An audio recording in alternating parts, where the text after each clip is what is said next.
जय जगन्नाथ सांग मैंने आशा करुच्छे भगवानंकर अपार करुणार आपण मैंने भलरे थे एवं सुखमय जीवन अतिबाहित करुवे। आज आम अष्टम श्रेणी साहित्य पुस्तकर द्वितीय अध्याय विहंग विप्लव विषय वस्तु को आलोचना करवा।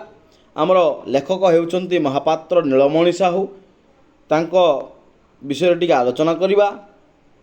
से होउछन्ति ओडिया कथा साहित्यर महापात्र नीलमणि साहू सृजन परिधि बहु विचित्र एवं बर्णिल अर्थात तांकर जो रचना गुड़िक अतीबा विचित्र जहाँकि अद्भुत बोलिकी भी आम कहीपर।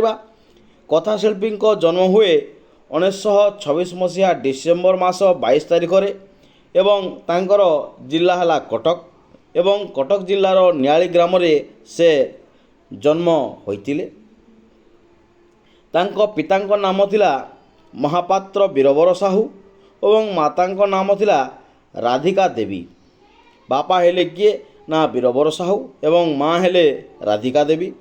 जीवनर वास्तवता को अविकल भावे तांको गल्परे से स्थानित करछन्ति, ताकू स्थान देइछन्ति एवं एथि सहित उत्कलीय संस्कृति को अन्य रूपरागरे उपस्थापन करिबारे जे से थिले धुरंधर एवं सेतिकी विचक्षण मध्य। से कौन करथिले ना उत्कलीय संस्कृति को विभिन्न रूप से उपस्थापन करिबारे से थिले सिद्ध हस्त एवं तांकर रचना मध्य मिछ बाघ, सुमित्रार हस, विष्णु माया, अंधरात्र सूर्य, आकाश पाताल, अभिशप्त, गंधर्व इत्यादि गल्प से कौन करथिले ना रचना करथिले। श्रीजुक्त साहू केंद्र साहित्य एकाडेमी, सारला पुरस्कार और साहित्य भारती सम्मान से सम्मानित होइथिले। तांकर एही जो विहंग विप्लव गल्पटी सरकारी पुस्तक रे आगरू पठित विहंग विप्लव गल्प को एठारे कौन करागला ना प्रदत्त करा जायछि। एही गल्पटी गाल्पिक पशुपक्षी वक्तव्य माध्यम वर्तमान सामाजिक जीवनर वास्तव चित्र को से कौन करछन्ति ना उपस्थापन करछन्ति। अर्थात यही जो पुस्तक रे आम कौन देखिबा बा यही जो विषय वस्तु कौन देखिबा ना पशुपक्षी माध्यम वर्तमान सामाजिक जीवनर वास्तवर चित्र को से उपस्थापन करछन्ति। ता जदि कहबा पिले माने सरल भाषा रे जदि मु कहबी ताहेले कौन है ना पशुपक्षी को नेकी कौन करा जाउछि तुलना करा जाउछि कहा सहित वर्तमान सामाजिक परिवेश रे बसवास करथवा जो मनुष्य मानक सहित। अर्थात मनुष्य मानक कहा सहित तुलना करागला ना पशुपक्षी मानक सहित तुलना करा जाइछि। ताले आमे गल्पटी को पढ़िबा पिला माने थर थर करी तीन थर आंब गछर डाल रे बसा बांधिलाणी हलदी बसंत। कौन होइछि ना हलदी बसंत देखि पारुथबो पिला माने गछरे बसा करिछि केते थर ना तीन थर। से आगरु दुई थर मध्य बसा बांधितिला एवं तृतीय थर मध्य बांधिछि। मात्र तीन थर जाक बुढ़ा मांकड़ कौन करछि ना सही डाल रे डेई ता बसा को भांगी देइछि। जो डाल रे से घर करिछि बा बसा करिछि सेही डाल रे कौन होतला ना बुढ़ा मांकड़ टिए रहउतला एवं से बुढ़ा मांकड़ कौन करछि ना ताकू सब बेले भांगी देइछि। जेते काकुति मिनती करी कहिले भी बुढ़ा मांकड़ ता कथा सुनिबाकू नथिला। अर्थात हलदी बसंत रिक्वेस्ट करछि अनुरोध करछि जे हे बुढ़ा मांकड़ मो बसाटी को माने मु बांधीची केते कष्ट रे ताकू भांगंतुनी। किंतु ये कौन करछि ना ये केबे सुनिनी किए ना बुढ़ा मांकड़। माँ हलदी बसंत मुंडे चिंता माड़ी पड़ुछि। थर थर कर तीन थर बांधी साराणी किंतु से कौन करछि ना ताकू भांगी दउछि। तेणु ता मुंडरे चिंता बसंत ऋतु बा आउ केते दिन गले रहिबो एवं साहाड़ा गछ मानकरे फूल कषि धरिलाणी। कौन होइछि ना जेतेबेले बसंत ऋतु आसीबो एवं सही समय रे कौन करबा को पड़िबो ना बसाड़ा को निश्चित भाव में ताकू बांधिबा को पड़िबो। तेणु साहाड़ा गछ मानकरे मध्य कौन होइछि ना फूल कषि भी धरिलाणी एवं आउ अल्प दिन रे पाची हलदी गुरु गुरु से देखा जीवो। से जो साहाड़ा गछर जो फूल कषि गुड़ा सब कौन होबो ना हलदी हलदी देखा जीवो एवं बुदा मानकरे शगड़ बाटुआ कोली पाची लाल टह टह निश्चित भाव में देखा जीवो।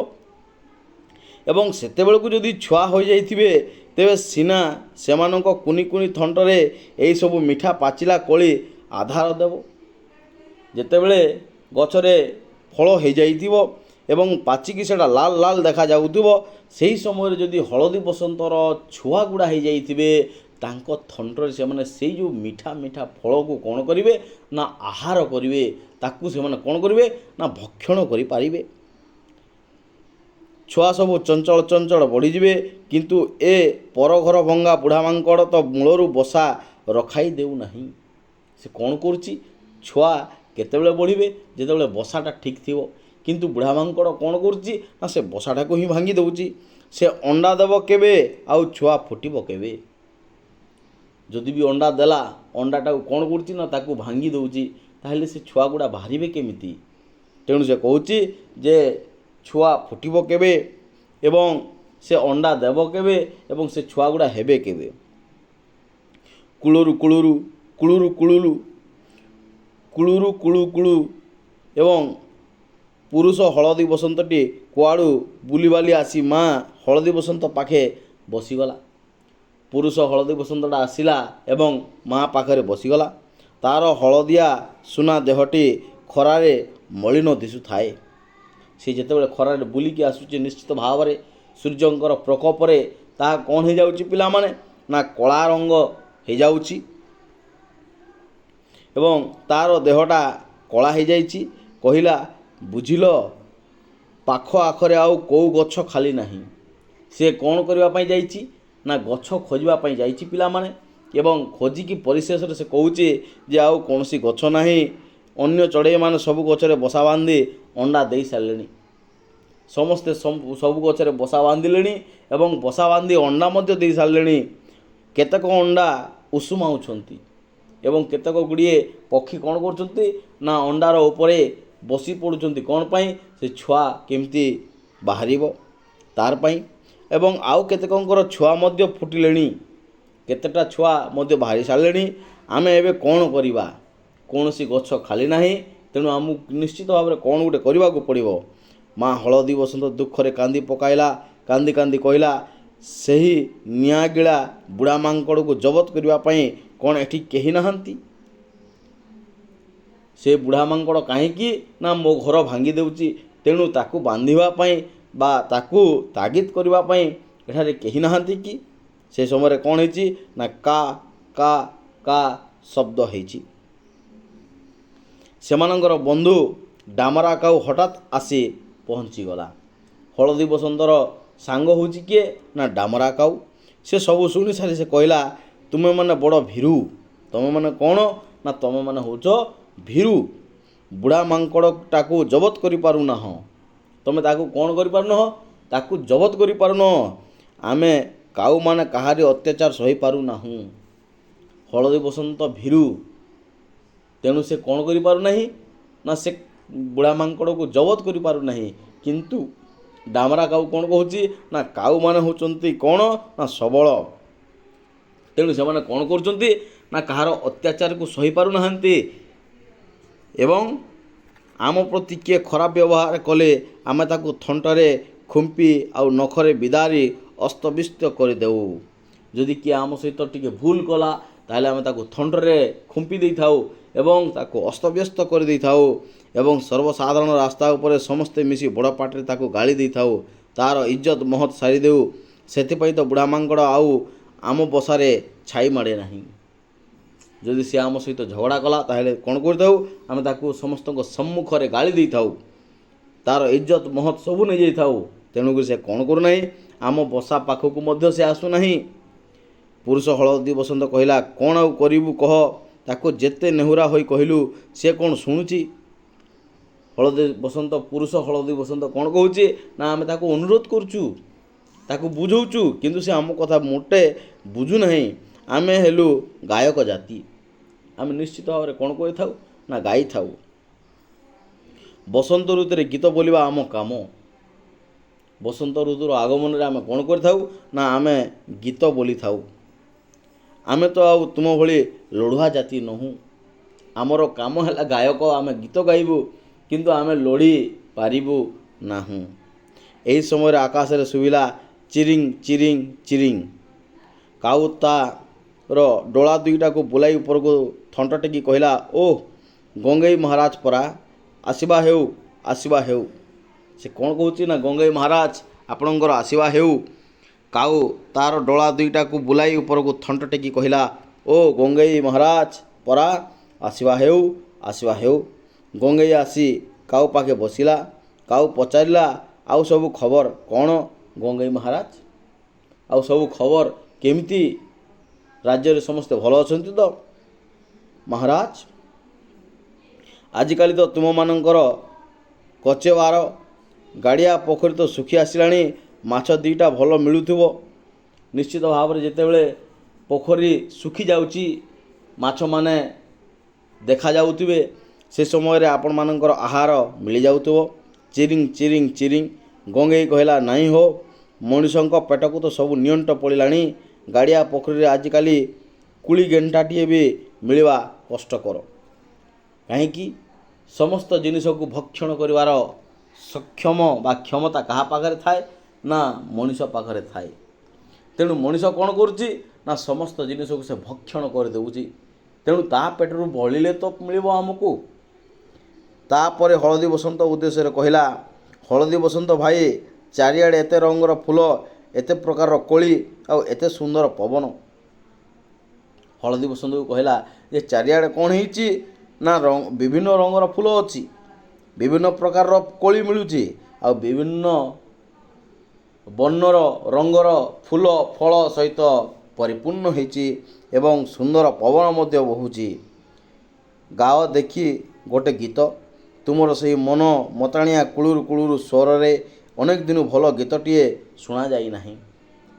ଯେହେତୁ ବସନ୍ତର ଆଗମନ ଅଛି ଏବଂ ସମସ୍ତ ଅନୁକୂଳ ପରିବେଶରେ ତୁମେ ଗୋଟେ ଗୀତ ପରିବେଷଣ କର, ଯାହାକି ସମସ୍ତଙ୍କର ମନକୁ ମୁଗ୍ଧ କରିଦେବ। ଜୟ ଜଗନ୍ନାଥ ସାଙ୍ଗମାନେ, ଆଶା କରୁଛି ଭଗବାନଙ୍କର ଅପାର କରୁଣାରେ ଆପଣମାନେ ଭଲରେ ଥିବେ ଏବଂ ସୁଖମୟ ଜୀବନ ଅତିବାହିତ କରୁଥିବେ। ଆଜି ଆମେ ଅଷ୍ଟମ ଶ୍ରେଣୀ ବିହଙ୍ଗ ବିପ୍ଳବ ବିଷୟବସ୍ତୁର ଦ୍ୱିତୀୟ ଭାଗକୁ ଅଗ୍ରସର ହେବା। ହଳଦୀ ବସନ୍ତ ତା'ର ଦୁର୍ଦ୍ଦଶା ବିଷୟରେ କିଛି କହିବା ପୂର୍ବରୁ ସେମାନଙ୍କ ପ୍ରତି ବୁଢ଼ା ମାଙ୍କଡ଼ କିପରି ଅତ୍ୟାଚାର କରୁଛି ସେ କଥା ସେ କ'ଣ କଲା ନା ବର୍ଣ୍ଣନା କରି କାଉକୁ କହିଲା। ହଳଦୀ ବସନ୍ତ ଅତ୍ୟାଚାରିତ ହେଉଛି କାହା ଦ୍ୱାରା? ନା ବୁଢ଼ା ମାଙ୍କଡ଼ ଦ୍ୱାରା। ସେ କ'ଣ କରୁଛି ନା ତା'ର ଯେଉଁ ଦୁର୍ଦ୍ଦଶା ଯାହା ବି ଘଟିଯାଉଛି ସେ ବିଷୟରେ ସେ କାଉକୁ ସମସ୍ତ ଜିନିଷ ବର୍ଣ୍ଣନା କରୁଛି। ଏବଂ ଗଙ୍ଗେଇ ମହାରାଜ ଏଥକୁ ଉପାୟ କ'ଣ କୁହନ୍ତୁ? ସେ କହିଲା ଯେ ଏହାର ଉପାୟ କ'ଣ ହେଇପାରେ? ଗଙ୍ଗେଇ ମହାରାଜ ଆପଣ ଟିକେ ବିଚାର କରନ୍ତୁ। ହଳଦୀ ବସନ୍ତ, ସାରି, କୋଇଲି ହେରିକା ହେଲେ ଆମ ଭିତରେ ଶିଳ୍ପୀ। ହଳଦୀ ବସନ୍ତ ହଉ, ଶୁଆ ସାରି ହଉ, ଏମାନେ କ'ଣ କରିଥାନ୍ତି ନା ଏମାନେ ଗାୟନ କରିଥାନ୍ତି। ତେଣୁ ଏମାନେ ହେଉଛନ୍ତି ଜଣେ ଜଣେ କଣ୍ଠଶିଳ୍ପୀ ଏବଂ ପକ୍ଷୀ ଜାତିର ଏମାନଙ୍କର ସଭ୍ୟତା ସଂସ୍କୃତି ଏହିମାନଙ୍କ ଯୋଗୁଁ ହିଁ ଆଜି ପର୍ଯ୍ୟନ୍ତ ବଞ୍ଚିକି ରହିଛି। ଯଦି ଏମାନେ ନଥାନ୍ତେ ତାହେଲେ ନିଶ୍ଚିତ ଭାବରେ ଆମର ଯେଉଁ ସଭ୍ୟତା ସଂସ୍କୃତି ସବୁ ଜିନିଷ କ'ଣ ହେଇଯାଇଥାନ୍ତା ନା ଲୋପ ପାଇଯାଇଥାନ୍ତା। ତେଣୁ ଏମାନଙ୍କୁ ସାହାଯ୍ୟ ନ କଲେ ଆମ ଜୀବନ ହେଉଛି କ'ଣ ନା ଆମ ଜୀବନଟା ହେଉଛି ବୃଥା। ତେଣୁ ଏମାନଙ୍କୁ ଆମେ କ'ଣ କରିବାକୁ ପଡ଼ିବ ନା ସାହାଯ୍ୟ କରିବାକୁ ପଡ଼ିବ। କେହି ଜାଣନ୍ତି ନାହିଁ ବଗ କେତେବେଳୁ ଆସି ସେମାନଙ୍କଠାରୁ ଅଳ୍ପ ଦୂରରେ ଗୋଟାଏ ଥୁଣ୍ଟା ଗଛର ଡାଳରେ ଦୁଇ ପଟକୁ ଡେଣା ମେଳାଇ ଗୁମ୍ ମାରି ବସିଯାଇଛି। କ'ଣ ହେଇଛି ନା ବଗ ଆସିଛି ଏବଂ ଅଳ୍ପ ଦୂରରେ ତା'ର ଥୁଣ୍ଟା ଗଛରେ ଡାଳକୁ କ'ଣ କରିଛି, ଡାଳରେ ଦୁଇ ପଟକୁ ଡେଣା ମେଳାଇ ସେ ବସି ପଡ଼ିଛି। ଏବଂ ବଗ ସବୁଦିନେ ଗମ୍ଭୀର ଭାବରେ ରହିଥାଏ। ସେ କାହା ସଙ୍ଗେ ବେଶୀ କଥାବାର୍ତ୍ତା କରେ ନା। ସେ ଗମ୍ଭୀର ଭାବରେ ଥାଏ ଏବଂ କାହା ସହିତ ବେଶୀ କଥାବାର୍ତ୍ତା ହୁଏ ନା ଏବଂ ମିଳାମିଶା ମଧ୍ୟ ସେ କରେ ନା। ସେ କାହା ସହିତ ମିଳାମିଶା ମଧ୍ୟ କରେ ନାହିଁ। ସେ କ'ଣ କରିଥାଏ ନା ନିଜେ ନିଜେ ଏକା ଏକା ରହିଥାଏ ଏବଂ କାହା ସହିତ ମିଶେ ନାହିଁ। ତେଣୁ ନିଜକୁ ବଡ଼ ଧାର୍ମିକ ବୋଲି ସେ ବ୍ୟକ୍ତି ବୋଲି ସବୁବେଳେ ପରିଚୟ ଦେଇ ବୁଲିଥାଏ। ବଗ ହେଉଛି କ'ଣ ନା ମୁଁ ଜଣେ ହେଉଛି ଧାର୍ମିକ ବ୍ୟକ୍ତି, ତେଣୁ ମୁଁ କାହା ସହିତ କଥା ହେବି ନାହିଁ ବୋଲିକିରି ସେ ସବୁବେଳେ କ'ଣ କରିଥାଏ ନା ଚୁପଚାପ ହେଇକି ରହିଥାଏ। କିନ୍ତୁ ଶୁଆ କହେ ବଗ ମସ୍ତ ବଡ଼ ଠକ, ସ୍ୱାର୍ଥପର। କିନ୍ତୁ ଶୁଆ କ'ଣ କହୁଛି ନା ଶୁଆ କହୁଛି ସବୁବେଳେ ଯେ ବଗ ହେଉଛି କ'ଣ ନା ସବୁଠାରୁ ଠକ ଏବଂ ସ୍ୱାର୍ଥପର ମଣିଷ। ବଗର କଥାକୁ ବିଶ୍ୱାସ କରି ହେବ ନାହିଁ। ପାଣି କୁଆ ସିନା ବୁଡ଼ି ବୁଡ଼ି ମାଛ ଖାଏ, ବଗ ଧ୍ୟାନ କଲା ଭଳି ବସିଥିବ, ହେଲେ ଅସଲରେ ଛକିଥିବ ମିନଟିଏ କେତେବେଳେ ମୁଣ୍ଡ ଟେକୁଛି। ପାଣି କୁଇଲି କ'ଣ କରୁଥିବ ନା ପାଣି କୁଆଟା ପାଣି ଭିତରେ ବୁଡ଼ିକି ମାଛ ଗୁଡ଼ିଏ ଖାଇବ, କିନ୍ତୁ ବଗ କ'ଣ ନା ଧାର୍ମିକର ରୂପ ଧାରଣ କରି ସିଏ ଥିବ ଏବଂ ତାକୁ କ'ଣ କରିବ, ଧ୍ୟାନ କଲା ଭଳିଆ ବସିଥିବ ଏବଂ ସିଏ ମିନର ଯେତେବେଳେ ମୁଣ୍ଡ ଉପରକୁ ଟେକିବ ସେ ସମୟରେ ସେ କ'ଣ କରିଦେବ ନା ତାକୁ ଗିଳିଯିବ। ସାରି କହେ ବଗ ଟିକିଏ ଗୋରା ବୋଲି ତା ମନରେ ବଡ଼ ଗର୍ବ।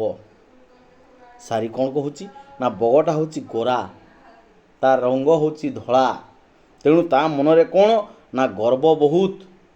ଦେଖିବ ପିଲାମାନେ, ଆମର ଏଇ ପାରିପାର୍ଶ୍ୱିକ ପରିସ୍ଥିତିରେ ମଧ୍ୟ ଦେଖିବାକୁ ମିଳିଥାଏ, ଯେଉଁମାନେ ଟିକେ ଶ୍ୱେତ ରଙ୍ଗର ବା ଧଳା ରଙ୍ଗର ହୋଇଥାନ୍ତି ଏବଂ ଯେଉଁମାନେ ଟିକେ କଳା ରଙ୍ଗ ହୋଇଥାନ୍ତି ବା ଶ୍ୟାମଳା ବର୍ଣ୍ଣ ଥାଏ, ସେମାନେ କ'ଣ କରିଥାନ୍ତି ନା ଅନ୍ୟମାନଙ୍କୁ ଟିକେ ଉପେକ୍ଷା କରିଥାନ୍ତି। ପିଲାମାନେ, କଳା ଓ ଅନ୍ୟ ରଙ୍ଗର ଚଢ଼େଇମାନଙ୍କୁ ସେମାନେ ଘୃଣା କରିଥାନ୍ତି। କାଉ କଳା, ତେଣୁ ବଗ ତାକୁ ପାଖ ପୁରାଏ ନାହିଁ। ଯେହେତୁ କାଉ ହେଉଛି କ'ଣ ନା କଳା, ତେଣୁ ବଗ ତା ପାଖକୁ ମଧ୍ୟ ତାକୁ ନିଏ ନାହିଁ। ପକ୍ଷୀ ଜଗତରେ ଶ୍ରେଷ୍ଠ ସ୍ୱରଶିଳ୍ପୀ କୋଇଲିର ରଙ୍ଗ ହେଉଛି କଳା। ଯଦି ଆମେ ଶିଳ୍ପୀମାନଙ୍କ ଭିତରେ ଦେଖିବା ଏବଂ ସ୍ୱରଶିଳ୍ପୀମାନଙ୍କ ଭିତରେ ଦେଖିବା, ତାହେଲେ ପକ୍ଷୀ ଜଗତରେ ଶ୍ରେଷ୍ଠ ହେଉଛି କିଏ ନା ସିଏ ହେଲା କୋଇଲି। କିନ୍ତୁ ବଗ ମଧ୍ୟ ତାକୁ ଖାତିର କରେ ନାହିଁ। ତା ମନରେ କଳା ଗୋରା ଭେଦଭାବ ଖୁବ୍ ବେଶୀ ଦେଖିବାକୁ ମିଳିଥାଏ ଏବଂ ତା'ର ଯେଉଁ ସଙ୍ଗତି ଗୁଡ଼ିକ ମଧ୍ୟ ଠିକ୍ ଧଳା ରଙ୍ଗର ଲୋକଙ୍କ ସହିତ ସେ ମିଳାମିଶା କରିଥାଏ। ସେ କେତେବେଳେ ମଧ୍ୟ କଳା ଲୋକଙ୍କୁ ଖାତିର କରେ ନାହିଁ।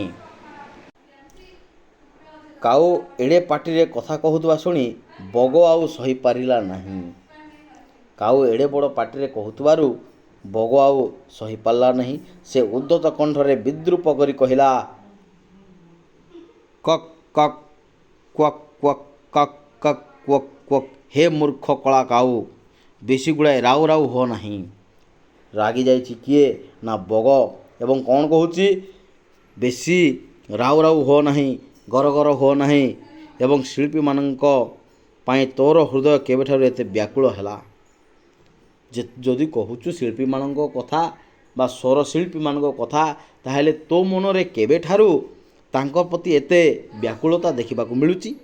ଏହି ହଳଦୀ ବସନ୍ତ କୋଇଲି ଆଦି ଶିଳ୍ପୀମାନଙ୍କ ପାଇଁ ମୋର ତିଳାର୍ଦ୍ଧେ ହେ ଦୟା ନାହିଁ। ତିଳ ଅର୍ଦ୍ଧେ ତିଲା ଅର୍ଦ୍ଧେ। ବଗ କହୁଛି ଯେ ଏଇ ଯେଉଁ ସ୍ୱରଶିଳ୍ପୀମାନଙ୍କ କଥା କହୁଛୁ, ହଳଦୀ ବସନ୍ତ ହୁଅନ୍ତୁ କି କୋଇଲି ହୁଅନ୍ତୁ, ମୋ ମନରେ ତାଙ୍କ ପାଇଁ ଟିକେ ମଧ୍ୟ ଦୟା ନାହିଁ। ଏମାନେ ହେଲେ ବିଦେଶୀ, ଏମାନେ ଆମ ଦେଶର ନୁହନ୍ତି, ତେଣୁ ଏମାନେ ହୋଇଗଲେ ବିଦେଶୀ। ବର୍ଷଯାକ ଏମାନେ କେଉଁଠି ଥାନ୍ତି? ଏମାନେ ଜନ୍ମଭୂମିର ଖରା ସହିବେ ନାହିଁ, ବର୍ଷା ସହିବେ ନାହିଁ, ଶୀତ ସହିବେ ନାହିଁ। ଯଦି ଏମାନେ ଭାରତୀୟ ବା ସ୍ୱଦେଶୀ, ତାହେଲେ ଏମାନେ କ'ଣ ପାଇଁ ଖରା ବର୍ଷା ଶୀତ ସହିପାରୁନାହାନ୍ତି? ଏଇ ବସନ୍ତ ଋତୁ ଆସିଲେ ଦଳ ଦଳ ହୋଇ ଆସି ନାନା ରଙ୍ଗ ଦେଖାଇ ଆମ ଆହାର ଉପରେ ଭାଗ ବସାଇବେ। ଯେତେବେଳେ କ'ଣ ହେବ ନା ବସନ୍ତ ଋତୁର ଆଗମନ ହେବ, ଏମାନେ ଦଳ ଦଳ ହୋଇ ଆସିବେ ଏବଂ ଆମର ଯେଉଁ ଭାଗ ବା ଆମ ପାଇବା ବା ଆମ ଖାଦ୍ୟ ଉପରେ ଏମାନେ କ'ଣ କରିବେ ନା ଭାଗ ବଣ୍ଟା କରି ଖାଇବେ। ଏମାନଙ୍କର ଭଲା ଜନ୍ମଭୂମି ପ୍ରତି ମମତା ଅଛି? ଏମାନେ କ'ଣ ନିଜ ଜନ୍ମଭୂମିକୁ ପସନ୍ଦ କରୁଛନ୍ତି? ହଳଦୀ ବସନ୍ତ ବଗର ଏହି ଅପବାଦରେ ଭାରି ଦୁଃଖିତ ହେଲା। ଟିକିଏ ରାଗିଗଲା ମଧ୍ୟ, ତଥାପି ତା'ର ସ୍ୱଭାବ ସୁଲଭ ମଧୁର ଗଳାରେ କହିଲା, କୁଳୁରୁ କୁଳୁ କୁଳୁରୁ କୁଳୁ। ଦେଖ ଭାଇ ବଗ, ଆମେ ହେଲୁ ଶିଳ୍ପୀ। ଆମେ କ'ଣ ନା ଆମେ ହେଲୁ ଶିଳ୍ପୀ, ତେଣୁ କୁଳୁରୁ କୁଳୁ କୁଳୁରୁ କୁଳୁ ଆମେ ନିଶ୍ଚିତ ଭାବରେ କରିବୁ। ସମଗ୍ର ବସୁଧା ଆମର ଜନ୍ମଭୂମି, ସାରା ବିଶ୍ୱ ହେଉଛି ଆମର କ'ଣ ନା ଜନ୍ମଭୂମି। ଆମେ କାହାକୁ ପର ଭାବୁ ନାହୁଁ, ସମସ୍ତେ ଆମ ନିଜର। ଆମ ମନରେ ବସୁଦେବ କୁଟୁମ୍ବକମ୍, ସାରା ବସୁଧା ହେଉଛି ଏକ ପରିବାରର ବିଚାର ଆମ ମନରେ ରହିଛି। ତେଣୁ ଆମେ ସମସ୍ତେ ହେଉଛୁ କ'ଣ ଆମର ନିଜର। ଆମେ କାହାକୁ କେତେବେଳେ ମଧ୍ୟ ପର ବୋଲି ବିଚାର କରିନଥାଉ। ଏହି ଚିତ୍ରରେ ଦେଖିପାରୁଥିବ ହଳଦୀ ବସନ୍ତ, କାଉ, କୋଇଲି, ବଗ, ପାତି ମାଙ୍କଡ଼, ବୁଢ଼ା ମାଙ୍କଡ଼ ସମସ୍ତେ ଅଛନ୍ତି। କିନ୍ତୁ କାଉକୁ ଏତେ କଅଁଳେଇ କରି କହି ଆସେନା। ସେ କର୍କଶ ଭାବେ ବଗକୁ ଭର୍ତ୍ସନା କରି କହିଲା। କାଉର ସ୍ୱର କ'ଣ ନା କର୍କଶ, ତେଣୁ ସେ କଅଁଳ ଭାବରେ କହିପାରେ ନା, ତୁମେ ଅତି ସ୍ୱାର୍ଥପର, ଅସାମାଜିକ, ଅହଙ୍କାରୀ। ତୁମେ କ'ଣ ନା ତୁମେ ହେଲ ସ୍ୱାର୍ଥପର, ଅସାମାଜିକ ଏବଂ ଅହଙ୍କାରୀ। ବିପଦ ବେଳେ ପଡ଼ୋଶୀମାନଙ୍କୁ ସାହାଯ୍ୟ କରିବା ଦୂରେ ଥାଉ, ଯିଏ ଏଭଳି ଅସହିଷ୍ଣୁ ଭାବ ଦେଖାଏ ସେ ଅତି କ୍ଷୁଦ୍ର ମନା। ଯିଏ କାହାକୁ ସାହାଯ୍ୟ କରେ ନାହିଁ ସିଏ ହେଉଛି କ'ଣ ନା ସିଏ ହେଉଛି କ୍ଷୁଦ୍ର ମନା। ତା'ର ମନଟା ହେଉଛି କ'ଣ ନା ଅତି ଛୋଟ। କାଉ କଥା ଶୁଣି ସବୁ ଚଢ଼େଇ ଏକାଥରକେ ବୋବେଇ ଉଠିଲେ। କା କା କା, ଚିରିଂ ଚିରିଂ ଚିରିଂ, କୁଳୁରୁ କୁଳୁରୁ କୁଳୁ। ସମ୍ମିଳିତ ଭାବେ ସେମାନେ ବଗର ସ୍ୱଭାବକୁ ନିନ୍ଦା କଲେ। ସମସ୍ତେ କ'ଣ କଲେ ନା ବଗର ବିପରୀତ ବା ବଗର ଅପୋଜିଟ୍ରେ ଛିଡ଼ା ହୋଇ କ'ଣ କରୁଛନ୍ତି ନା ତାକୁ ସମସ୍ତେ ନିନ୍ଦା କରୁଛନ୍ତି। ବଗ ଅପମାନରେ ସେଠୁ ଉଡ଼ି ଚାଲିଗଲା। ଏହି ସମୟରେ କୁଆଡ଼ୁ ଆସି ସେଠି ପହଞ୍ଚିଗଲା କଜଳପାତି। ବଗକୁ ସମସ୍ତେ କ'ଣ କଲେ ନା ନିନ୍ଦା କଲେ, ଭର୍ତ୍ସନା କଲେ, ତୁଚ୍ଛ ମନେ କଲେ ଏବଂ କେତେ ପ୍ରକାର ନିନ୍ଦା ଅପମାନ ଦେଇ ତାକୁ ସେଠୁ ବାହାର କରିଦେଲେ। ବଗ ପଳେଇଲା ଏବଂ କଜଳପାତି ଆସି ସେଠାରେ ପ୍ରବେଶ ହେଲା। ତାକୁ ଦେଖି ସବୁ ଚଢ଼େଇ ପୁଣି ଥରେ ବୋବେଇ ଉଠି ସ୍ୱାଗତ ଜଣାଇଲେ। କଜଳପାତି ପକ୍ଷୀ ସମାଜରେ ମଧ୍ୟସ୍ଥତାର କାମ କରେ। କଜଳପାତି କ'ଣ କରିବ ନା ଦୁଇ ଜଣଙ୍କ ଭିତରେ ଯଦି ଝଗଡ଼ା ହେଲେ କଜଳପାତି ତାକୁ ସମାଧାନ କରାଇବ। ତେଣୁ ତାକୁ ସମସ୍ତେ ସ୍ୱାଗତ ଜଣାଇଲେ ଏବଂ ଭଲ ଲୋକ କରି କଳିକଜିଆ ମେଣ୍ଟାଇ ଦିଏ। ଇଏ ଭଲ ଲୋକଟିଏ ହେଇ ସେଇ ଯେଉଁ ଝଗଡ଼ା ବା ଦୁଇ ଜଣଙ୍କର ହୋଇଥିବା ଝଗଡ଼ାକୁ ଇଏ କ'ଣ କରିବ ନା ଇଏ ସମାଧାନ କରିଦେବ।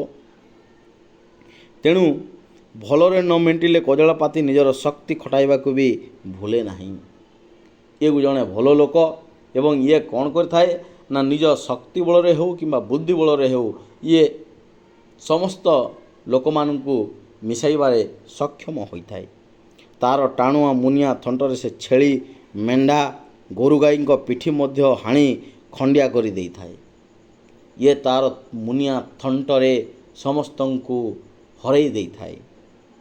ତେଣୁ ପକ୍ଷୀମାନେ ତାକୁ ଶ୍ରଦ୍ଧା କରନ୍ତି, ଟିକିଏ ଭୟ ମଧ୍ୟ କରିଥାନ୍ତି। ତାକୁ ଯେତିକି ଭଲ ପାଇଥାନ୍ତି ତାକୁ ଭୟ ମଧ୍ୟ ଟିକିଏ ମାନେ କରିଥାନ୍ତି। ଚ୍ୟାଙ୍ଗ ଚ୍ୟାଙ୍ଗ ଚ୍ୟାଙ୍ଗ ଚ୍ୟାଙ୍ଗ, କଥା କ'ଣ କଥା କ'ଣ, ହଳଦୀ ବସନ୍ତ ଦୁହିଁଙ୍କ ମୁହଁ ଏମିତି ଶୁଖିଯାଇଛି କାହିଁକି? କାଉ ହଳଦୀ ବସନ୍ତଙ୍କର ସମସ୍ତ ଦୁରବସ୍ଥା ଜଣାଇଲା। କାଉ ହଳଦୀ ବସନ୍ତର ସମସ୍ତ ଦୁଃଖ କଥା ଜଣାଇଲା। ତାପରେ କହିଲା, ଦେଖ ବନ୍ଧୁ, ମା ହଳଦୀ ବସନ୍ତ ନିକଟରେ ଅଣ୍ଡା ଦେବ। ଆଉ କେତେଦିନ ଗଲେ ମା କ'ଣ କରିବ ନା ଅଣ୍ଡା ଦେବ। ମାତ୍ର ବୁଢ଼ା ମାଙ୍କଡ଼ 3 ଥର ସେମାନଙ୍କ ବସା ଭାଙ୍ଗି ଦେଲାଣି। କିନ୍ତୁ ପ୍ରତ୍ୟେକ ଥର କ'ଣ କରୁଛି ନା ବୁଢ଼ା ମାଙ୍କଡ଼ ତା'ର ଅଣ୍ଡାକୁ ଭାଙ୍ଗି ଦେଉଛି। ତା'ର ଦାଉ ବଡ଼ ଅସହ୍ୟ ହେଲାଣି। ତା'ର ଯେଉଁ ଦାଉଟା, ଦୁଃଖଟା, କଷ୍ଟଟା କ'ଣ ହେଲାଣି ଆହୁରି କଷ୍ଟକର ହେଲାଣି।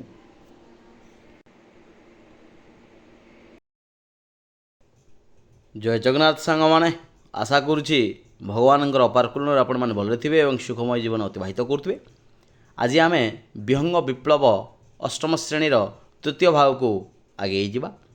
ତାହେଲେ ବିଷୟବସ୍ତୁକୁ ଆଲୋଚନା କରିବା ପିଲାମାନେ। ସମଦୁଃଖୀ କଜଳପାତି ମାଙ୍କଡ଼ ପାଖକୁ ଗଲା। କଜଳପାତି କ'ଣ କରିଛି ନା ମାଙ୍କଡ଼ ପାଖକୁ ଯାଇଛି। ସେ ମଧ୍ୟ ଦୁଃଖରେ ଦୁଃଖିତ ହୋଇଛି ଏବଂ ଆମେ କହିପାରିବା ସେ ମଧ୍ୟ କ'ଣ ହେଇଛି ନା ସହଭାଗୀ ହୋଇପାରିଛି। ବରଗଛରେ ଗୋଟାଏ ଡାଳରେ ବସି ଆଉ ଗୋଟିଏ ଡାଳକୁ ଆଉଡ଼ି ବୁଢ଼ା ମାଙ୍କଡ଼ ଘୁମାଉଛି। ସେ ନିଦରେ ଟିକେ ଟିକେ ଘୁମାଉଥିଲା। କଜଳପାତି ତା ମୁଣ୍ଡ ଉପରେ ଚକ୍କର କାଟି ଉଡ଼ି ବୋବେଇ ଲାଗିଲା। କଜଳପାତି କ'ଣ କଲା ନା ତା ମୁଣ୍ଡ ଉପରେ ବୋବଉଛି, ରାବୁଛି। Chang Chang Chang Chang. ବୁଢ଼ା ମାଙ୍କଡ଼ର ନିଦ ଭାଙ୍ଗିଗଲା। ସେ କେତେଥର ତା'ର 2 ଗାଲକୁ କୁଣ୍ଡାଇ ସାରି ବିରକ୍ତରେ ନାଲି ଆଖି ଦେଖାଇ ପଚାରିଲା, ଖଁ କା ଖେଁ, ଖଁ କା ଖେଁ, କିଏ ରେ ତୁ କ'ଣ କରୁଛୁ? ଖିକ୍ ଖିକ୍ ଯେଉଁ କରିବେ ମାଙ୍କଡ଼ମାନେ ସେଭଳିଆ ସେ କ'ଣ କଲା ନା ପଚାରୁଛି, କିଏ ରେ ତୁ କ'ଣ କହୁଛୁ? ସିଏ ଚ୍ୟାଙ୍ଗ ଚ୍ୟାଙ୍ଗ ମୁଁ କଜଳପାତି। ସେ କ'ଣ କହିଲା ନା କଜଳପାତି ନିଜର ପରିଚୟ ଦେଉଛି, ମୁଁ ହେଉଛି କଜଳପାତି। ଏବଂ ବିଚରା ହଳଦୀ ବସନ୍ତର ବସା ଭାଙ୍ଗିବା କ'ଣ ତୁମର ଉଚିତ ହେଉଛି? ତୁମେ ଯେଉଁ କଜଳପାତିର କଜଳପାତି କହୁଛି ହଳଦୀ ବସନ୍ତର ଯେଉଁ ଭଙ୍ଗା ତାର ଯେଉଁ ବସାଟା ଭାଙ୍ଗି ଦେଉଛ, ତୁମେ କ'ଣ ଉଚିତ କାମ କରୁଛ? ତୁମେ କ'ଣ ଠିକ୍ କାମ କରୁଛ? ସେ ଖଁ କା ଖେଁ ଉଚିତ ଅନୁଚିତ ମୁଁ ବୁଝେ ନାହିଁ। ଗଛ ଡାଳରେ ଡେଇଁ ବୁଲିବା ମୋର ଅଭ୍ୟାସ। କେଉଁଟା ଉଚିତ କେଉଁଟା ଅନୁଚିତ ମୋତେ ଜାଣିବାର ମଧ୍ୟ ନାହିଁ। କିନ୍ତୁ ମୋର କାମ ହେଲା କ'ଣ ନା ମୁଁ ଗୋଟିଏ ଡାଳରୁ ଅନ୍ୟ ଡାଳକୁ କ'ଣ କରିବେ ନା ବୁଲିବି। ଏଇଟା ହେଲା ମୋର କାମ। ତେଣୁ ଆମେ ବଳଶାଳୀ, ଆମର ଯାହା ଇଚ୍ଛା ଆମେ ତା କରିବୁ। ଜୋର ଜାର ମୁଲକ ତାର। ଯେଉଁ ଲୋକର ବଳ ଅଧିକ ଥିବ ପିଲାମାନେ ସେ ନିଶ୍ଚିତ ଭାବରେ ତା'ର ବଳ ଦେଖେଇବ। ତେଣୁ ସେ କହୁଛନ୍ତି ଯେ ମୋର ବଳ ଅଛି ମୁଁ କରିପାରିବି, ଆମର ଇଚ୍ଛା ଯାହା ଆମେ ତାହା କରିବୁ। କଜଳପାତି ତାପରେ ବହୁ ପ୍ରକାର ବୁଝାଇଲା, ମାତ୍ର ଗଉଆ ମାଙ୍କଡ଼ ତା କଥା ବୁଝିଲା ନାହିଁ। କଜଳପାତିର ସବୁ କଥା ତାର ଏ କାନରେ ପଶି ସେ କାନରେ ବାହାରିଗଲା। ସେ ବୁଝିବା ପାଇଁ ମଧ୍ୟ ଚେଷ୍ଟା କଲା ନାହିଁ। ସେ କ'ଣ କରୁଛି ନା ତାକୁ ଶୁଣିବି ନ ଶୁଣିଲା ଭଳିଆ ହେଉଛି ଏବଂ କଜଳପାତିର କଥାକୁ ସେ ଭ୍ରୂକ୍ଷେପ ମଧ୍ୟ କଲା ନାହିଁ। ଶେଷରେ ସେ ସେଥିରୁ ନିରସ୍ତ ହୋଇ କଜଳପାତି କହିଲା, ତାହେଲେ ମୁଁ ରାଜାଙ୍କ ପାଖେ ତୁମ ନାମରେ ଫେରାତ ହେବି। ଅର୍ଥାତ୍ ନିଶ୍ଚିତ ଭାବରେ ତୁମ ନାଁରେ ମୁଁ କ'ଣ କରିବି, ଗୋଟେ କମ୍ପ୍ଲେନ୍ ଦେବି, ଫେରାତ ଲଗେଇବି, ଯାହାଫଳରେ ତୁମେ ନିଶ୍ଚିତ ଭାବରେ ତା'ର ପରିଣାମ ଯାହା ହେବ ତାକୁ ପାଇବ ଏବଂ ଦଣ୍ଡ ମଧ୍ୟ ତୁମେ ପାଇବ। ବୁଢ଼ା ମାଙ୍କଡ଼ ତାଚ୍ଛଲ୍ୟ କରି କହିଲା, ଖଁ ଖାଁ ଖେଁ କରନା ଫେରାତ। ମୁଁ ତୁମ ରାଜାଙ୍କୁ ଡରିଛି ନା ମକଦ୍ଦମାକୁ ପରୁଆ କରିଛି? ମୁଁ କ'ଣ ତୁମ ରାଜାକୁ ଡରୁଛି କି? ତୁ ଯାଇକି କରିପାରିବୁ କ'ଣ କରିପାରିବୁ ନା ମୋ ନାଁରେ କମ୍ପ୍ଲେନ୍ କରିପାରିବୁ। କିନ୍ତୁ ମୁଁ ତାକୁ ଡରୁ ନାହିଁ। ରାଜାଙ୍କ ଦରବାର ବୀରାଧିବୀରବର ପ୍ରବଳ ପ୍ରତାପେ ଶ୍ରୀ ଶ୍ରୀ କଣ୍ଟକଜିଭ୍ୟ ଭଲ୍ଲୁକ ମହାରାଜ ସିଂହାସନ ଉପରେ ଉପବେଶନ କରିଛନ୍ତି। ରାଜାଙ୍କର ଦରବାର ବସିଛି ଏବଂ ସେଠାରେ ଅଛନ୍ତି କିଏ ନା ଭଲ୍ଲୁକ ମହାରାଜ, ଭାଲୁ। ସିଏ ହେଉଛନ୍ତି ମହାରାଜ। ତାଙ୍କର ଉପାଧି ଦେଖିଲେ ପିଲାମାନେ ଜାଣିପାରୁଥିବ, ବୀରାଧିବୀରବର ପ୍ରବଳ ପ୍ରତାପେ ଶ୍ରୀ ଶ୍ରୀ କଣ୍ଟକଜିହ୍ୱ ଭଲ୍ଲୁକ ମହାରାଜ ସିଂହାସନରେ ବସିଛନ୍ତି ଏବଂ ପାଖରେ ଆଉ ଗୋଟିଏ ଆସନରେ ବସିଛନ୍ତି ପ୍ରଧାନମନ୍ତ୍ରୀ ମହାଶୟ ଶ୍ରୀଯୁକ୍ତ ହୀନବୁଦ୍ଧି ଜମ୍ବୁକ ପ୍ରବର। ତାଙ୍କର ପ୍ରଧାନମନ୍ତ୍ରୀ କିଏ ନା ସେ ହେଲେ ଜମ୍ବୁକ। ସେନାପତି ଶ୍ରୀଯୁକ୍ତ ତୀକ୍ଷ୍ଣଦନ୍ତ ବୃକ ଚତୁର୍ଦିଗକୁ ଆରକ୍ତ ନୟନରେ ଦୃଷ୍ଟି ନିକ୍ଷେପ କରି ଦରବାରରେ ଖଡ଼ଗ ହସ୍ତେ ଦୃପ୍ତ ଭଙ୍ଗୀରେ ଦଣ୍ଡାୟମାନ। ତାଙ୍କର ଯେଉଁ ସେନାପତି ତୀକ୍ଷ୍ଣ ବୃକ ଚତୁର୍ଦିଗକୁ ଆରକ୍ତ ନୟନରେ ସେ ଦେଖୁଛନ୍ତି। ପାରିଷଦମାନଙ୍କ ମଧ୍ୟରେ ଅରଣ୍ୟର ପଶୁ ଜଗତର କୋକି, କଟାସ, ଗୁଣ୍ଡୁଚି ମୂଷା, କୁଟ୍ରା, ହରିଣ ଓ ଝିଙ୍କ ଆଦି, ସରୀସୃପ ଜଗତର ଅହିରାଜ ଓ ଗୋଧି ଆଦି ଏବଂ ପକ୍ଷୀ ଜଗତର ଶୁଆ, କାକତୁଆ, ପାରା, ପେଚା ଓ ବୁଲବୁଲ ଆଦି ସ୍ୱ ସ୍ୱ ଆସନ ଅଳଙ୍କୃତ କରି ରାଜାଙ୍କ ମୁହଁକୁ ଚାହିଁ ବସିଛନ୍ତି। ଅର୍ଥାତ୍ ରାଜଦରବାରରେ ପ୍ରଧାନମନ୍ତ୍ରୀ, ମନ୍ତ୍ରୀ ଏବଂ ସେନାପତି ତଥା ଅନ୍ୟାନ୍ୟ ମନ୍ତ୍ରୀଗଣ ସମସ୍ତେ ବିରାଜମାନ ହୋଇଛନ୍ତି। ସମସ୍ତ ପକ୍ଷୀ ଜଗତର ମଧ୍ୟ ଏଠାରେ ଅବବେଷ୍ଟନ କରିଛନ୍ତି ଏବଂ ମହାରାଜକୁ ସେମାନେ ମୁହଁ କରି ଚାହିଁ ବସିଛନ୍ତି। ସେ ବଣରେ ସିଂହ, ବାଘ ଓ ହାତୀ ନଥିବାରୁ ସମସ୍ତେ ମିଳିମିଶି ଭାଲୁକୁ ରାଜା କରିଛନ୍ତି।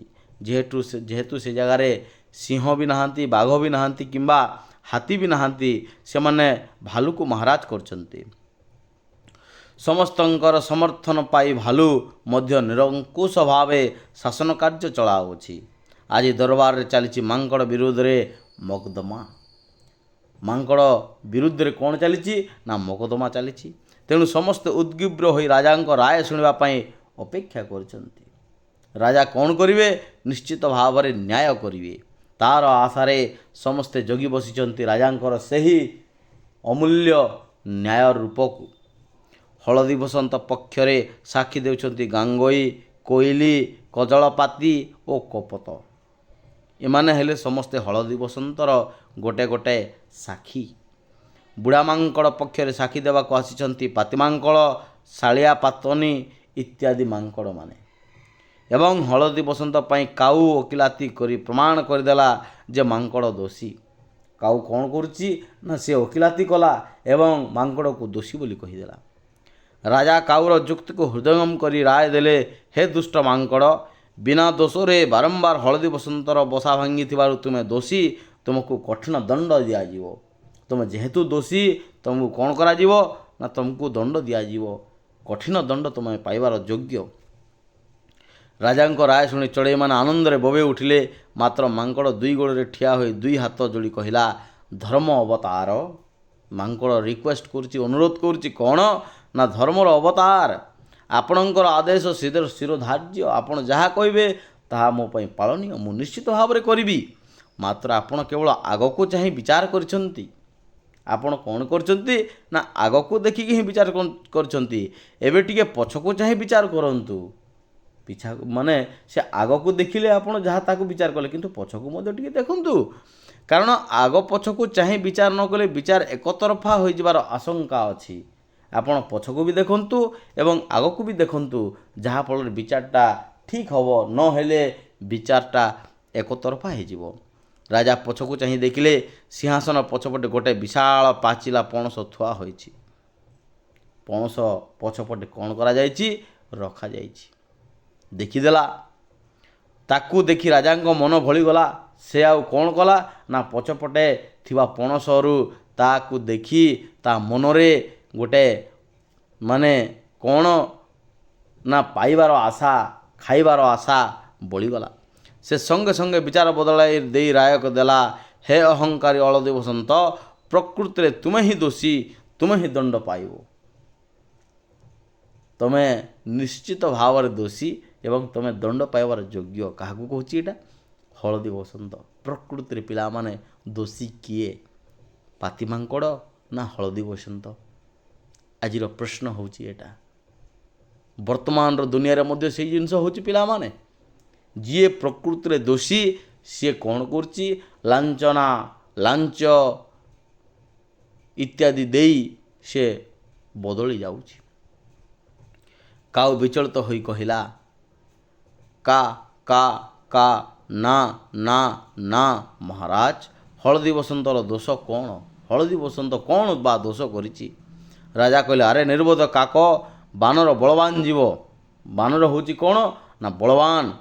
ପୁନଶ୍ଚ ସେ ଶାଖା ମୃଗ ଅଟେ। ସେ ଶାଖାମାନଙ୍କରେ ବସବାସ କରିଥାଏ। ତା'ର ପ୍ରକୃତି ସେ ଗଛ ଡାଳରେ ଡେଇଁ ଯିବ। ସେ ନିଶ୍ଚିତ ଭାବରେ ଡେଇଁବ।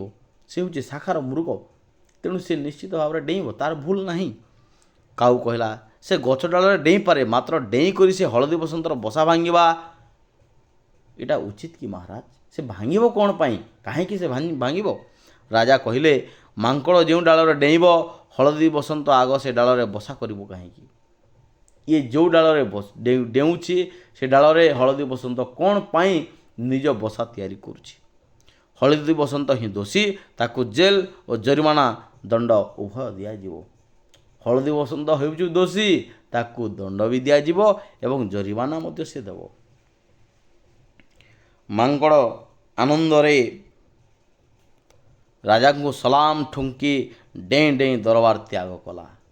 ପିଲାମାନେ, ବିଚାର ବଦଳି ଯାଉଛି କେତେବେଳେ ନା ଯେତେବେଳେ ପଣସଟା ଦିଆଯାଇଛି ସେତେବେଳେ ବିଚାରଟା ମଧ୍ୟ କ'ଣ ହେଇଛି ନା ବଦଳି ଯାଇଛି ଏବଂ ଖୁସିରେ ମାଙ୍କଡ଼ ଡେଇଁ ପଳେଇଛି। ଚଢ଼େଇମାନେ ନିରାଶ ହୋଇ ନିରୁପାୟ ଭାବେ ଦଳ ବାନ୍ଧି ନୀରବରେ ଫେରିଗଲେ। ଯେତିକି ଚଢ଼େଇ ଆସିଥିଲେ ସମସ୍ତେ ଦଳ ବାନ୍ଧି ପଳେଇଲେ। ରାଜାଙ୍କର ହଠାତ୍ ଏପରି ବିଚାର ବଦଳି ଯିବାର କାରଣ ବୁଦ୍ଧିମାନ କାଉ ମଧ୍ୟ ବୁଝିପାରିଲା ନାହିଁ। କାଉ ବି ଜାଣିପାରିଲା ନାହିଁ ଯେ ରାଜାଙ୍କର ବିଚାର କାହିଁକି ବଦଳି ଯାଇଛି। ସେମାନେ ଅଳ୍ପ ଦୂର ଯାଇଛନ୍ତି କି ନାହିଁ, କଜଳପାତି ଦେଖିଲା ଘର ଚଟିଆ ତା'ର ଟିକି ଟିକି ଡେଣା ଦୁଇଟି ହଲାଇ ତୀର ବେଗରେ ତାଙ୍କ ପଛେ ଛୁଟିଛି। କ'ଣ କରିଛି ନା ଘର ଚଟିଆ ତା'ର ପଛପଟେ ଯାଉଛି, ଏଇଟା କଜଳପାତି ଦେଖିଲା। କାରଣ କ'ଣ ଜାଣିବାକୁ ସେ ଅନ୍ୟ ଚଢ଼େଇମାନଙ୍କୁ ଅପେକ୍ଷା କରିବା ପାଇଁ ନିର୍ଦ୍ଦେଶ ଦେଲା। ସେ ସମସ୍ତଙ୍କୁ ଜଣାଇ ଦେଉଛି ଯେ ଆମେ କ'ଣ ପାଇଁ ସିଏ ରାଜା ତାଙ୍କର ବିଚାର ବଦଳାଇଛନ୍ତି, ତାଙ୍କୁ ଟିକେ ଆମେ ଅନୁସରଣ କରିବା, ଟିକେ ଜଗିବା। ଘର ଚଟିଆ ଅଣନିଶ୍ୱାସୀ ହୋଇଯାଉଥାଏ। ସେ କହିଲା, ଚିଂ ଚିକି ଚିଂ ଚିଂ ଚିଂ ଚିକିଂ ଚିଂ ଚି। ଭାଇମାନେ, ମୁଁ ରାଜାଙ୍କ ସିଂହାସନ ପଛ କାନ୍ଥ କୁରାରେ ବସି କରିଥାଏ। ମୁଁ ଦେଖିଛି ବୁଢ଼ା ମାଙ୍କଡ଼ ବହୁ ଆଗରୁ ମନ୍ତ୍ରୀକୁ ହାତ କରି ରାଜସିଂହାସନ ପଛପଟେ ଗୋଟାଏ ପଣସ ଲାଞ୍ଚ ସ୍ୱରୂପ ରଖିଦେଇଥିଲା। ମୁଁ ଏଇଟା ଦେଖିଛି ସେ କ'ଣ କରିଛି ନା ମନ୍ତ୍ରୀକୁ ସେ ହାତ କରି ରାଜସିଂହାସନ ପଛପଟେ ଗୋଟେ ପଣସ ରଖିଦେଇଛି। ଏବଂ ଲାଞ୍ଚ ପାଇ ରାଜା ଏପରି ବିଚାର ବଦଳାଇ ଦେଲେ। ତାଙ୍କର ବିଚାର ବଦଳି ଯିବାର କାରଣ କ'ଣ ନା ପଣସ। କାଉ ଏକଥା ଶୁଣି ବଡ଼ ଉତ୍ତ୍ୟକ୍ତ ହୋଇଗଲା। କା ରଡ଼ିରେ ସେ ଚୌଦିଗ କମ୍ ପାଇଦେଲା। କାଉ ରାଗିଗଲା ଏବଂ ତା'ର ରଡ଼ିରେ ଚାରିଦିଗକୁ କମ୍ପାଇଦେଲା। ତା'ର ରଡ଼ି ଶୁଣି ଶହ ଶହ କାଉ, କଜଳପାତି, ଚିଲ, ଶାଗୁଣା ଆଦି ପକ୍ଷୀ କୁଆଡ଼ୁ ଉଡ଼ି ଆସି ସମସ୍ତେ ଜମା ହୋଇଗଲେ। ସମସ୍ତ ପକ୍ଷୀ ସମାଜ ଆସିକି ଗୋଟେ ଜାଗାରେ ରୁଣ୍ଡ ହୋଇଗଲେ। ସେମାନେ ଏକାଠି ବସି ସ୍ଥିର କଲେ ସମସ୍ତେ ମିଶି ଏଭଳି ଲାଞ୍ଚୁଆ ରାଜା ଓ ମନ୍ତ୍ରୀଙ୍କୁ ଆକ୍ରମଣ କରିବେ ଓ ସିଂହାସନରୁ ତଡ଼ିଦେବେ। ତାଙ୍କୁ କ'ଣ କରିବେ ନା ତାକୁ ତଡ଼ିବାକୁ ପଡ଼ିବ। କାହାକୁ ନା ରାଜାକୁ ତଡ଼ିବାକୁ ପଡ଼ିବ। ପକ୍ଷବାହିନୀ ଛୁଟି ଆସିଲେ ରାଜାଙ୍କ ଅଭିମୁଖରେ। ସବା ଆଗରେ ଥାଏ ଶଙ୍ଖ ଚିଲ। ସମସ୍ତେ ରାଜା ପାଖରେ ଆସୁଛନ୍ତି ଏବଂ ଆଗରେ କିଏ ଅଛି ନା ଶଙ୍ଖ ଚିଲ। ସେ ଶଙ୍ଖ ଫୁଙ୍କୁଥାଏ। କେଁ ଏଇଁ ଏଁ କେଁ ଏଇଁ ଏଁ। ତାଙ୍କ ପଛକୁ ଡାମରା କାଉ ଓ ତା'ର ଶତ ଶତ କୁଆ ବାହିନୀ। ସମସ୍ତେ କ'ଣ କରୁଛନ୍ତି ନା ଏକା ଦଳରେ ଆସୁଛନ୍ତି। ତା ପଛକୁ ଶହ ଶହ କଜଳପାତି, ତା ପଛକୁ ଦଳକୁ ଦଳ ଅନ୍ୟାନ୍ୟ ପକ୍ଷୀ। ସମସ୍ତ ପକ୍ଷୀ ପଳାଇ ଆସିଛନ୍ତି। ସମସ୍ତେ ଏକାବେଳକେ ରାଜାଙ୍କ ନଅର ଭିତରେ ପଶିଗଲେ। ରାଜା ଯେଉଁଠି ରହୁଥିଲେ ସେଇ ନଅର ବା ନଗର ବା ସେଇ ଘର ଭିତରକୁ ପଶିଗଲେ। ଦେଖିଲେ ଭଲ୍ଲୁକ ମହାରାଜ ଶୃଗାଳ ମନ୍ତ୍ରୀଙ୍କ ସହିତ ଏକତ୍ର ବସି ସେହି ପାଚିଲା ପଣସଟିକୁ ମହା ଆନନ୍ଦରେ ଖାଇ ଲାଗିଛନ୍ତି। ତାକୁ କ'ଣ କରୁଛନ୍ତି? ଭଲ୍ଲୁକ ମହାରାଜ ଏବଂ ଶୃଗାଳ ମିଶି ଦୁଇ ଜଣ ଖାଉଛନ୍ତି। ଗୁଣ୍ଡୁଚି ମୂଷା ମଞ୍ଜି ବାହାର କରି ଖୋସାଟିମାନ ବଢ଼ାଇ ଦେଉଛି ଶୃଗାଳ ମନ୍ତ୍ରୀକୁ। ସେ ମଞ୍ଜିକୁ ବାହାର କରିଦେଇକି ତାକୁ କ'ଣ ଦେଉଛି? ଖୋସାଟାକୁ ବା ସେ ଯେଉଁ ତା'ର ପାଚିଲା ଯେଉଁ ମଞ୍ଜିର ଉପର ଭାଗକୁ ସେ କ'ଣ କରୁଛି ନା ଶୃଗାଳକୁ ଦେଉଛି। ଆଉ ସ୍ୱୟଂ ବୁଢ଼ା ମାଙ୍କଡ଼ ଗୋଟି ଗୋଟି କରି ପଣସ ଖୋସା ବଢ଼ାଇ ଦେଉଛି ଭଲ୍ଲୁକ ମହାରାଜଙ୍କ ପାଟିକି। ସେମାନେ ସମସ୍ତେ ମିଳିମିଶି କ'ଣ କରୁଛନ୍ତି ନା ମାଙ୍କଡ଼ ମଧ୍ୟ ଯାଇକି ଭଲ୍ଲୁକ ମହାରାଜକୁ ଖାଇବାକୁ ଦେଉଛି ଏବଂ ଖୁଆଇ ମଧ୍ୟ ଦେଉଛି। ପକ୍ଷୀମାନେ ଏ ଦୃଶ୍ୟ ଦେଖି ଆହୁରି ରାଗିଗଲେ ଏବଂ ମହାକୋଳାହଳ କରି ଲାଞ୍ଚଖିଆ ରାଜା, ମନ୍ତ୍ରୀ ଓ କର୍ମଚାରୀମାନଙ୍କୁ ଖୁମ୍ପି ଲାଗିଲେ। ପକ୍ଷୀମାନେ ସମସ୍ତଙ୍କୁ କ'ଣ କଲେ ନା ଖୁମ୍ପିବାରେ ଲାଗିଲେ। କୁଆମାନଙ୍କର ଥଣ୍ଟର ଆଘାତରେ ବୁଢ଼ା ମାଙ୍କଡ଼ ଖଣ୍ଡିଆ ଖାବରା ହୋଇଗଲା। କୁଆମାନଙ୍କର ଥଣ୍ଟରେ ବୁଢ଼ା ମାଙ୍କଡ଼ ଖଣ୍ଡିଆ ଖାବରା ହୋଇଗଲା। ଶୃଗାଳ ଯେତେ ଲୁଚିଲେ ମଧ୍ୟ ଚିଲମାନଙ୍କ ଆକ୍ରମଣରୁ ରକ୍ଷା ପାଇପାରିଲା ନାହିଁ। ଶୃଗାଳ ଲୁଚିବା ପାଇଁ ଚେଷ୍ଟା କରୁଛି କିନ୍ତୁ ଲୁଚି ପାରିଲା ନାହିଁ। ଶେଷକୁ କଜଳପାତି ଭାଗରେ ଭଲ୍ଲୁକ ମହାରାଜ ପଡ଼ିଲେ। କଜଳପାତିମାନେ କ'ଣ କଲେ ନା ଭଲ୍ଲୁକ ମହାରାଜକୁ ଖୁମ୍ପିବାରେ ଲାଗିଲେ। ତାଙ୍କର ଲୋମଶ ଦେହ ଅଳ୍ପ କାଳ ମଧ୍ୟରେ ଲୋମଶୂନ୍ୟ ହୋଇଗଲା। ଭାଲୁର କ'ଣ ନା କେଶ ଥିବ, ଲୋମ ଥିବ, ତାକୁ ଏମାନେ ଖୁମ୍ପି ଖୁମ୍ପି ତାକୁ ଥୁଣ୍ଟା କରିଦେଲେ। ପିଲାମାନେ, ଆମେ ଏଠୁ କ'ଣ ଶିଖିଲେ? ଯେ ସତ୍ୟକୁ ହିଁ ଆମେ କ'ଣ କରିବା ନା ସାଥ ଦେବା ଏବଂ ମିଥ୍ୟାକୁ ତା'ର ତିରସ୍କାର କରିବା। ତେଣୁ ପିଲାମାନେ, ଆଜି ପାଇଁ ଏତିକି। ଧନ୍ୟବାଦ। Thank you to all.